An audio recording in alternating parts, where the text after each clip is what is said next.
নমস্কাৰ সকলোকে স্বাগতম জনাইছোঁ মোৰ চেনেলৰ অন্য এটি ভিডিঅ'ৰ সৈতে। আশা কৰোঁ সকলো ভালে আছে। বৰ্তমান আমিও ভালে আছোঁ দেই।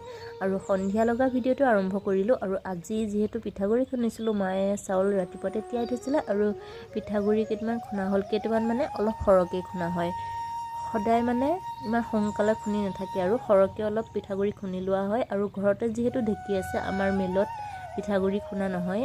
মই নাথাকিলেও মায়ে ঘৰতে চাউল তিয়াই নিজে যোনকণ টাইমত আজৰি পায় সেইকণ টাইমত পিঠাগুড়ি ঘৰতে খুন্দে। আৰু ওচৰৰ নবৌ বা বৌক কাৰোবাক মাতি লৈ তেনেকৈ অকণমান খুন্দে আৰু নতুবা নিজেই হ'লেও খুন্দে। আৰু পিঠাগুড়িটো আমাৰ ঘৰত পৰম্পৰা থাকে বুলি ক'ব পাৰি।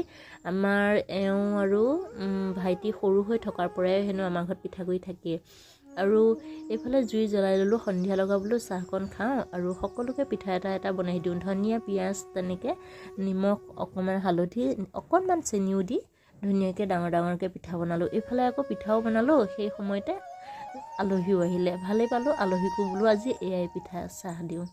আৰু আমিও খালোঁ, আলহীকো দিলোঁ। আৰু আজি সন্ধিয়া চাহখন এনেকৈ খালোঁ আৰু ভালো লাগে কেতিয়াবা আনকমন ষ্টাইলত। সদায়নো হোটেলৰ মিঠাই বা বিস্কুটে চাহ খাই ভাল নালাগে। এনেকৈ আনকমনকৈ ল'ৰা ছোৱালীও খাই ভাল পায় পিঠাটো বনাই দিলে। আৰু আমাৰ দেউতাহঁতেও ভাইটিহঁতেও খাই ভালেই পায়, ময়ো ভাল পাওঁ। ধনিয়াৰ ছিজন যিহেতু ধনিয়া অলপ দি দিব লাগে, ঘৰুৱা ধনিয়া। আৰু এইফালে বৰ্তা এজন আহিলে, বৰ্তাকো চাহ দিলোঁ। আৰু ৰাতিয়ে যিহেতু কামতো লাগি আছে, দেউতাই কিবা এটা বান্ধিবলৈ দিছে। আৰু এইফালে দেখিছেনে আগফালৰ পৰা আকৌ পিছফাল পালেহি। আনফালে আকৌ এয়া চাওকচোন, আমাৰ ঘৰতে যে পালেং খেতি কৰিছে, পালেং মানে এডৰা আছে। পালেংবিলাকতো ঘৰতে খাবলৈ নহয়, সেয়েহে বেপাৰী আহে ঘৰৰ পৰাই লৈ যায়হি। আৰু মুঠি 2 টকা নে 1 টকা কিবাকৈ দিয়ে হপায়, মই নাজানো। মায়ে ধুনীয়াকৈ বান্ধি থৈছে দেখিছেনে। আমি কিন্তু গুৱাহাটীত কিনি খাওঁ, ঘৰতে এতিয়া চব বস্তু আছে, কিন্তু কি হ'ব, উপায়তো নাই। আৰু এয়া মাছ আৰু জাতিলাও বিলাহী তেনেকৈ কাটি লৈছোঁ। আৰু এতিয়া পাকঘৰতে জুহালতে বনাবলৈ লৈছোঁ। ধুনীয়াকৈ এয়া তৰকাৰী বনাইছোঁ।